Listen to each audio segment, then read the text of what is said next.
It began with a single scream, sharp, terrified, a daughter's voice cracking in grief. "They're hurting her. Please, someone help."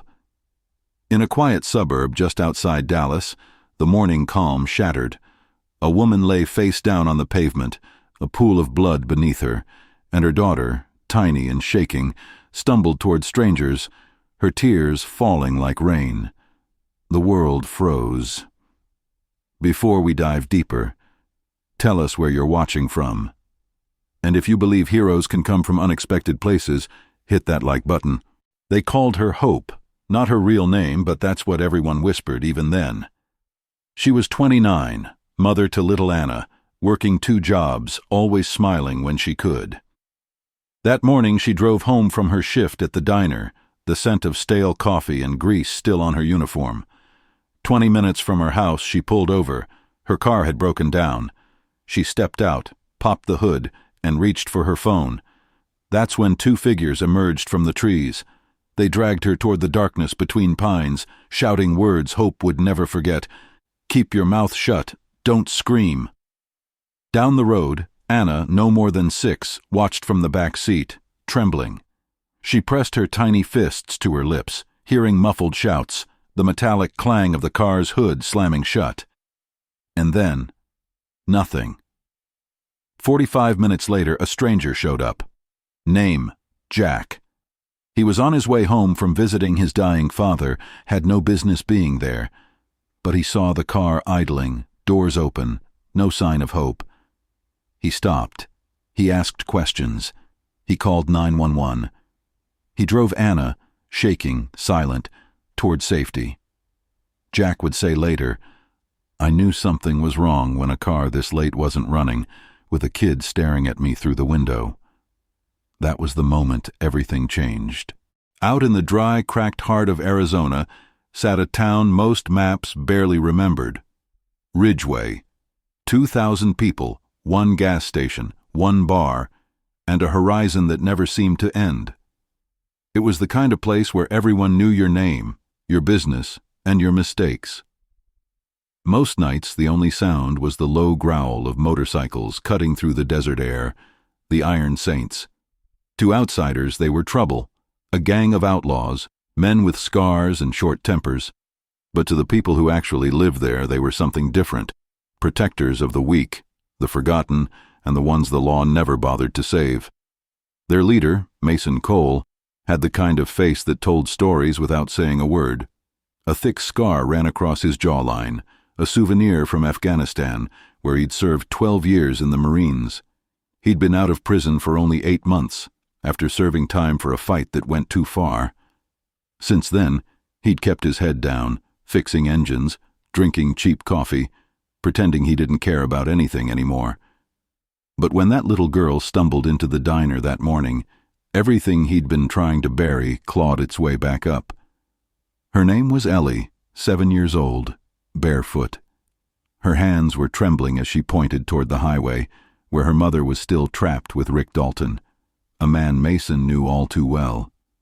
Rick was a mechanic, big in size and small in soul. The kind of man who hid his violence behind a friendly smile, fixing cars by day and breaking bones by night. He'd been warned before. The sheriff looked away every time. But this time, Ellie's voice cracked through Mason like a bullet. He said he'd kill her this time. The words hung in the air, heavier than the heat pressing through the diner's windows. Mason's hand clenched around his coffee mug until it shattered, a dark stream running over his fingers. The other bikers looked at him, some amused, others nervous. One spoke up. "You sure, boss? Ain't our fight." Mason's eyes lifted slowly, his voice low and steady, like a storm waiting to break. "No one hurts a woman on my watch." And just like that, the room shifted. No more chatter, no more laughter. The Iron Saints rose one by one, the clink of chains and boots echoing off the tile. Mason grabbed his jacket, a black leather vest with an eagle stitched on the back, and turned toward the door. He didn't know it then, but that single choice would change all of their lives forever. Engines roared to life, rumbling like thunder rolling across the desert plains. The Iron Saints pulled out of the diner parking lot, a formation of chrome and fury cutting through the morning haze. Mason led the pack, jaw set, eyes locked on the road ahead. Behind him, Ellie clung tightly to his leather jacket, her small fingers gripping the patch that read, "Iron Saints, ride with honor." She didn't speak, didn't cry, just held on as if the world behind them was something she'd never go back to. As the highway stretched endlessly before them, Mason's mind began to drift. The wind against his face wasn't just air, it was memory. He saw flashes of a different little girl, his own daughter, Lily, her laugh echoing somewhere far beyond reach. A custody battle had taken her from him years ago, and with her went the last good thing he ever believed he had left. He'd lost every chance to be a father, to protect her from the storms of life. But now, with Ellie pressed against his back, he felt something stirring inside him that he thought prison had killed. Purpose. He couldn't save Lily, but maybe he could save this one. The road bent sharply near the outskirts of Ridgeway. Dust kicked up as the bike slowed. Mason's eyes caught something. Deep grooves carved into the dirt, leading off-road into the wilderness. Tire tracks, fresh. He raised a hand, signaling the group to stop. The engines quieted one by one, until only the soft ticking of cooling metal filled the air. The Iron Saints followed the trail cautiously, weaving through mesquite and brush, the desert sun glaring down like an unblinking eye. Up ahead, an old shack, half-collapsed roof. Windows boarded from the inside, a rusted pickup parked sideways, engine still running. Then came the sound, faint at first, then clearer. A man's voice shouting, a crash, glass breaking. Ellie buried her face against Mason's back, whispering, "That's him. That's Rick." Mason's hand went to the revolver at his belt. He looked over his shoulder. "Spread out," he murmured. The bikers fanned out in a slow circle around the shack, boots sinking into dry dirt. No one breathed too loud. No one spoke. Another crash. Then silence. A deep, chilling kind of silence that doesn't belong in daylight. Mason's eyes narrowed. He could feel his heartbeat pounding in his ears. He nodded once to the man nearest him, a signal. They stepped closer. The door creaked open an inch. The smell of gasoline and blood drifted out, and then something inside the shack moved, a shadow, a voice, low, trembling, and wrong in a way words can't explain. What they heard next stopped them cold, because the truth waiting inside that house would shake everything Mason thought he knew about justice. The door flew open with a crash, slamming against the wall so hard it cracked the frame. Inside, the air was thick with dust and fear. The shack looked like a storm had torn through it. Furniture splintered, bottles shattered across the floor, the smell of oil and blood mingling in the heat. On the ground, slumped against the wall, was Lena, Ellie's mother. Her face was bruised, one eye swollen shut, a cut bleeding slowly down her cheek. Her hands trembled as she tried to speak, but the words came out in broken gasps.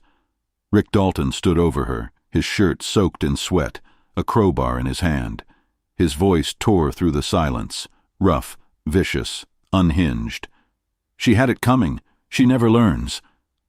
He swung the crowbar again, not at her this time, but at the wall beside her head. The sound of metal on wood echoed like a gunshot. Mason didn't flinch. He stepped through the doorway, boots heavy on the floorboards. He didn't draw his weapon. He didn't need to. His silence carried more weight than any threat could. Rick turned, face twisted, spit flying as he yelled, "Who the hell are you?" Mason didn't answer. He just kept walking forward, slow, steady, eyes locked on him. The room seemed to shrink with every step.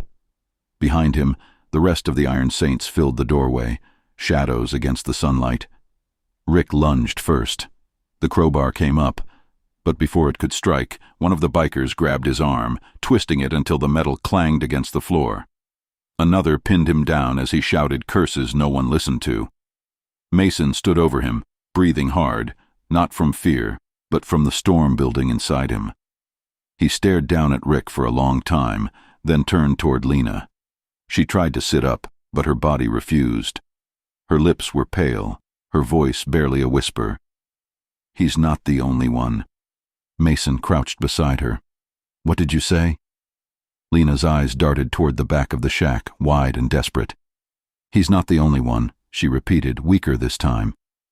Mason's stomach dropped. He looked at the others. "Search the place," he ordered quietly. The bikers spread out, boots creaking over broken glass, flashlights cutting through shadows. Somewhere in the distance, the wail of an ambulance began to rise. Mason pressed a hand on Lena's shoulder. "You're safe now," he said softly. But she only shook her head, tears mixing with blood, because deep down she knew this wasn't over. Mason stood, looking around the wreckage, his fists tightening again. And for the first time that day, he realized something that sent a cold shiver down his spine. The worst monster isn't always the one holding the weapon. By the time the sirens reached the edge of the desert, the dust had already started to settle. Mason stood beside Ellie, the girl's small hand clutching his leather vest like an anchor. The flashing red and blue lights painted the shack in uneasy colors: guilt, pain, and something worse that didn't have a name. Out of the patrol car stepped Sheriff Dean Harris, a tall man with a calm face and eyes that didn't match the situation. He didn't rush. He didn't ask questions. He just looked around, then at Mason, then down at Rick, still pinned on the ground by one of the bikers. "You can let him up," the sheriff said, voice steady, almost casual. "We'll handle it from here." Mason didn't move. "Handle it?" he asked quietly. "You mean the same way you handled it last time, when she ended up in the ER?" Dean's jaw twitched. "You don't want to get involved, Cole. I've been hearing about your crew since you got out. Don't make me add your name to my paperwork again." The tension between them could have sliced the air in half. Mason stared at the sheriff, the silence stretching so long you could hear the wind dragging through the grass. He'd been around enough men like Harris to recognize that kind of calm. It wasn't peace. It was control. It was the sound of someone who'd already decided how the story would end. Behind them, Lena was being lifted onto a stretcher. Her eyes flickered open for a second, dazed, searching for Ellie. The little girl tried to run to her, but an officer gently held her back. "It's okay, sweetheart," the man said softly. "Your mama's gonna be all right." But Ellie wasn't listening. She looked up at Mason, tears streaking down her face. "Don't let them take her back," she whispered. "Please, don't let him find her again." Mason knelt beside her. "I won't," he said, but even as he said it, he could feel the weight of a promise he wasn't sure he could keep. Then came the sheriff's words, quiet but sharp enough to cut through the noise. "We've handled this before." The phrase hit Mason like a punch to the chest. He'd heard that same tone before, years ago, when his daughter's mother used it to justify taking Lily away. "We've handled this before," the judge had said, back when Mason's name was dragged through the mud by lawyers and lies. And now, standing in front of this sheriff, with the same tired phrase rolling off his tongue, Mason felt that old anger flicker alive again. He looked at the sheriff's uniform, clean, pressed, perfect.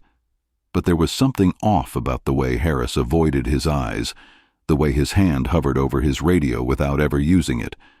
Mason had seen this before, men who protected monsters because they shared the same table. He took a step closer. "You sure you're here to protect her?" Mason asked quietly.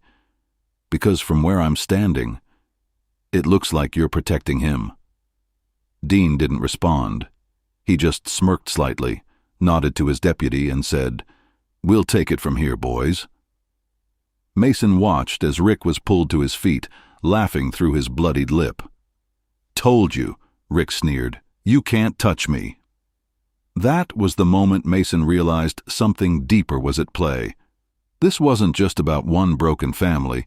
It was about a town built on silence, a place where justice had a price tag, and the ones who could pay it always walked free. What Mason didn't know was that the sheriff wasn't there to protect them. The hospital room smelled of antiseptic and quiet fear. Machines hummed softly beside the bed where Lena lay, pale and hollow-eyed, her body wrapped in bandages that couldn't hide the bruises underneath. Mason stood near the window, arms crossed, staring at the parking lot below where a police cruiser idled, the sheriff's men keeping watch. He'd seen guards before, but these weren't there to protect her. They were there to keep her from talking. Ellie sat beside her mother, holding her hand gently, whispering stories about her favorite toy, her tiny voice trembling as if she was trying to keep the world from breaking again. Lena tried to smile, but it faltered into a wince. When Mason finally turned, their eyes met, hers full of a fear he'd seen in war zones, in victims who knew the enemy still had the upper hand. He stepped closer. "Lena," he said quietly, "you don't have to be afraid anymore. Rick's locked up." She shook her head slowly, a tear sliding down her cheek. "You don't understand," she whispered. "He's nothing. He's just one of them." Before Mason could ask what she meant, the door opened. A nurse walked in, a kind-faced woman with tired eyes. She changed Lena's IV bag and adjusted the monitors, all while glancing nervously toward the hallway. When she turned to leave, she slipped a folded note into Mason's hand, so subtly that no one else noticed. He waited until she left before opening it. The handwriting was rushed, uneven. Only 6 words. He's not the only one hurting her. Mason's gut twisted. He read it twice, then again. His mind raced through what Lena had said at the shack, the way the sheriff had acted, the calmness that didn't fit the chaos. He looked down at the note again, and for the first time it hit him. Rick wasn't the source of the fear. He was a symptom. Later that night, Mason did what he always did when his instincts screamed. He went looking for answers. He parked his bike near the edge of town, the cool desert air biting at his skin as he approached Rick's garage. It was locked, but the back door wasn't.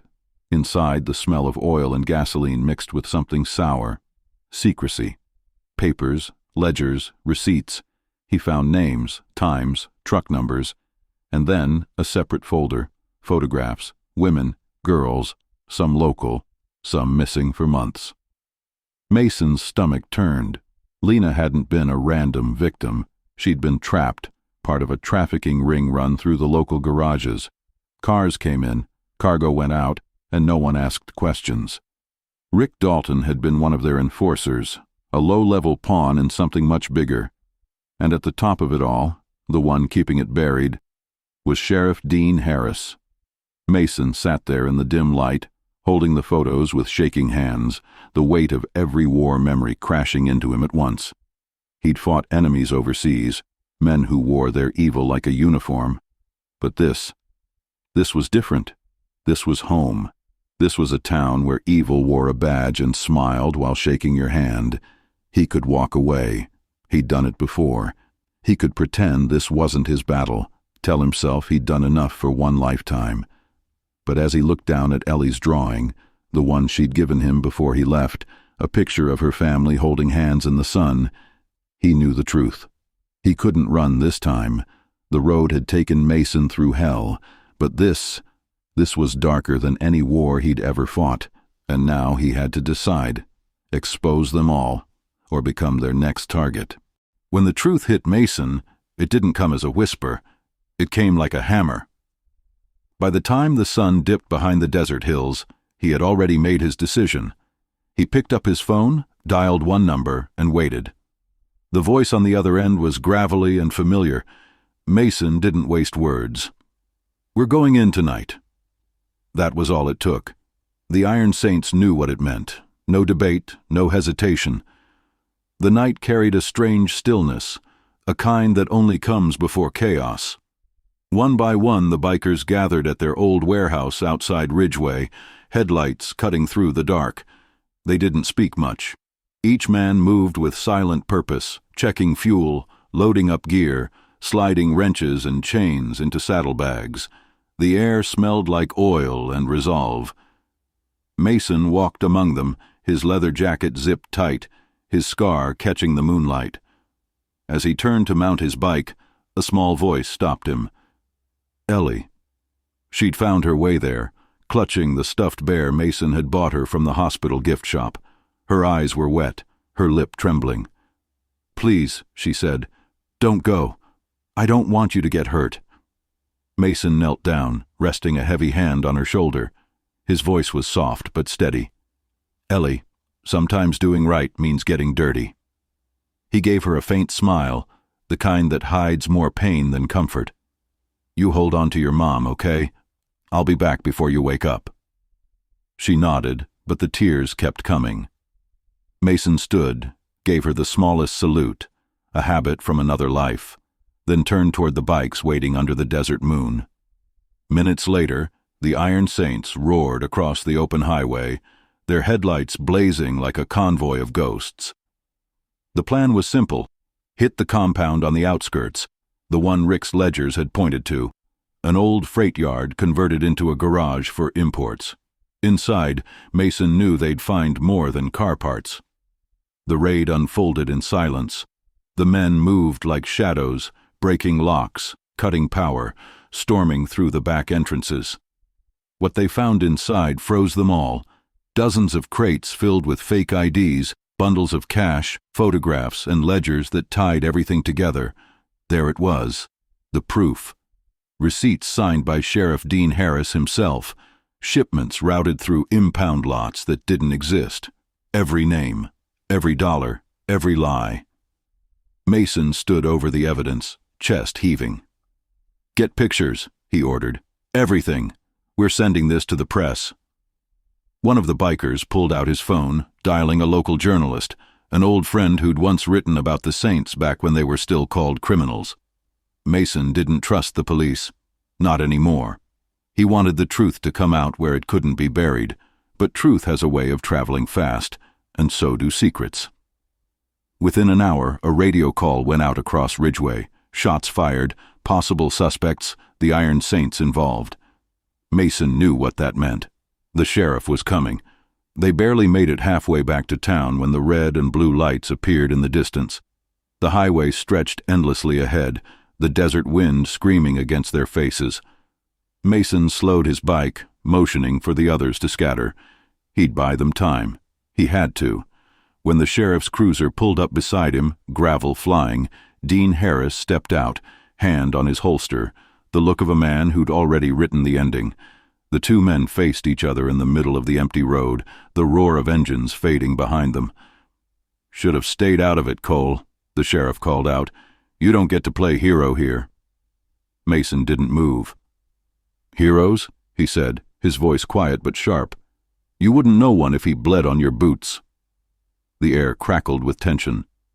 Two men, both armed, both broken in their own ways, standing under the same desert moon, one representing the law, the other representing something the law had forgotten: justice. Because the showdown wasn't about revenge anymore, it was about... The night split open with the howl of engines and the flash of red and blue lights bouncing off the desert sand. The road was alive with tension. The Iron Saints in formation, their bikes lined like a steel wall against the sheriff's convoy. Wind whipped across the asphalt, carrying the weight of everything that had led to this moment. Mason stood in the middle of it all, eyes locked on Sheriff Dean Harris, whose cruiser idled only a few feet away. The sheriff stepped out slowly, hand resting on his gun, the smirk on his face almost rehearsed. "It's over, Cole," Harris said, his voice calm, practiced, the voice of a man who'd lied so long he believed himself. "You're a criminal. Nobody's going to believe you. You and your biker gang? You'll be back in prison before sunrise." Mason didn't blink. He took a step closer, the desert dust swirling around his boots. "Maybe," he said quietly, his tone steady, almost sad. "But they'll believe her." The sheriff's smile faltered. From behind the row of bikes, a small figure stepped forward. Ellie. Her tiny hands clutched a cracked smartphone, her mother's phone. The screen flickered to life, the audio already playing. The sound that came out silenced everyone. The sheriff, the deputies, even the wind seemed to stop. It was Lena's voice, bruised, terrified, whispering between sobs. Rick's voice followed, yelling threats, naming names, and then the sheriff's. "You keep your mouth shut," he said on the recording. "You know who protects you." The words echoed through the night like gunfire. Mason's voice broke the silence. "It's live," he said. "Right now. Thousands of people are watching." Somewhere in town, the local journalist had started streaming it all, the recording, the scene, the truth the sheriff had buried for years. Comments were flooding in. Viewers recognizing the faces, people realizing their own police chief was part of something rotten. The sheriff's hand went for his weapon, but Mason was faster, not with a gun, but with a move that spoke louder. He stepped in front of Ellie, raising his hands, daring the man to try. And then came the roar of more engines, this time from the distance. Police cars, but not Ridgway's. A neighboring county. Someone had tipped them off.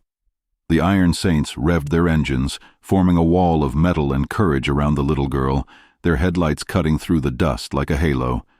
The new officers stepped out, weapons drawn, shouting commands. The sheriff froze, realization finally dawning that his world was collapsing. "Dean Harris," one of the incoming officers called out, "you're under arrest for obstruction of justice, conspiracy, and aiding in human trafficking." Harris tried to speak, but his words tangled in his throat. Mason watched as the cuffs clicked shut around the man's wrists, the same wrists that had shaken hands with criminals while pretending to serve the law. Behind them, paramedics arrived. Rick Dalton was loaded into an ambulance, his injuries severe but not fatal. It didn't matter now. The files, the photos, the recordings, everything was out. The network was exposed. The victims would finally have names, and their stories would finally have weight. Mason stood there under the harsh flashing lights, the sound of sirens fading into the night. For the first time in years, he didn't feel like he was running from the law. He was running toward justice. The sirens were gone now. The night had gone quiet, the kind of quiet that follows chaos. Days later, the town looked almost normal again, but nothing about it was normal. The truth had cracked open like broken glass, and the pieces were everywhere. Lena was alive, healing. Her body was bruised, but her spirit had begun to flicker again. The hospital room was small, but sunlight now touched her face through the blinds. Soft, forgiving light. Mason stood at the doorway, silent, watching her smile faintly as nurses moved in and out. For a moment, he thought of his own daughter, the one he'd lost years ago to a courtroom's decision and a system that didn't care. He exhaled slowly. Maybe this was how you start to make peace with the ghosts, by saving someone else from theirs. A few weeks passed. One gray morning, Mason pulled up to a foster home at the edge of town. Ellie was waiting on the porch, a stuffed rabbit tucked under her arm. The second she saw him, she ran. No hesitation, no fear. Just that pure, unfiltered hope only a child can still believe in. She wrapped her small arms around him, tight, as if afraid to let go. Her voice was soft, muffled against his jacket. "You're my hero." Mason knelt, his leather jacket creasing as he looked her in the eyes. "Nah," he said with a half-smile. "Heroes wear capes. I just ride." The camera would linger on that moment. Her smile, his quiet eyes, the way a man who once ran from the world finally found something worth stopping for. Narration fades in, calm, reflective, almost like a whisper carried on the wind. He didn't wear a cape, just a leather jacket and a conscience. Cut to the open highway. The Iron Saints roll side by side, chrome glinting under the first rays of dawn.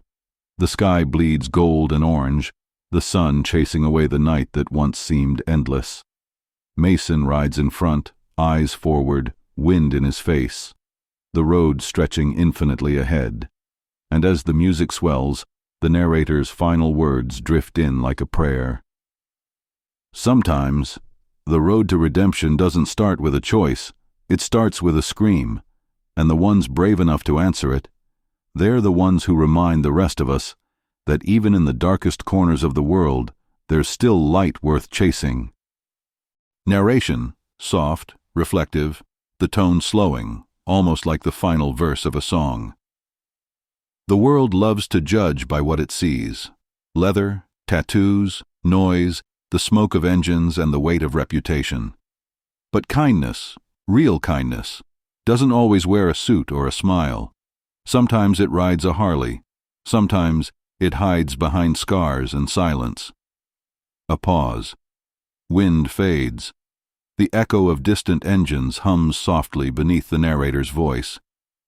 Because the truth is, the loudest hearts often belong to the quietest souls, the ones who've been broken, who've seen too much, yet still choose to stand when others turn away. Slow montage. Mason's bike cresting the horizon, Ellie's small hand waving goodbye, Lena watching from the porch, the Iron Saints fading into the dawn mist. In the end, it's not the jacket or the past or the mistakes that define a man. It's what he does when someone needs him most. Then, the tone gently shifts toward engagement, pulling the viewer in emotionally and personally. Now I want to hear from you. Were the bikers heroes, or just men trying to right their own wrongs? Tell me what you believe, down in the comments. And if this story touched you, even for a moment, hit that like button. Because the more people who see this, the more hearts remember, good still exists, even in the unlikeliest of places. Music swells. A soft acoustic guitar fades under the final line. This is more than a story. It's a reminder that redemption still rides among us.